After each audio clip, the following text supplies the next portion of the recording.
हाँ जी दसो। ज्यादा पैसे भी नहीं खर्च आते। ठीक है। ये जनाब सुंड, ठीक है। सतावर, तावर, बहुफली, बहुफली, दोदक, दोदक, संघाड़े, संगारे, पांच चीज़ां। 5 चीज़ां। ठीक इन्हों बरीक करके सफूफ बना लो। ठीक है।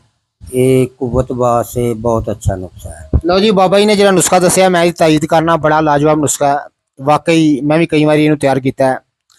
सुंड एक हिस्सा मिसाल के तौर पर तुम 2 तोले ले लो। सतावर 2 तोला जरा इन्हें नुस्खा दसिया है। ठीक है। उदों बाद बहुफली 2 तोला, दुध बूटी जिन्हों अं 1000 का नहीं आने उ जी उही है ना।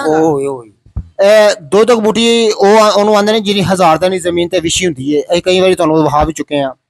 उस बाद 5वीं चीज़ कि बाबा जी संघाड़ा खुशक। संघाड़ा खुशक जड़ा है ना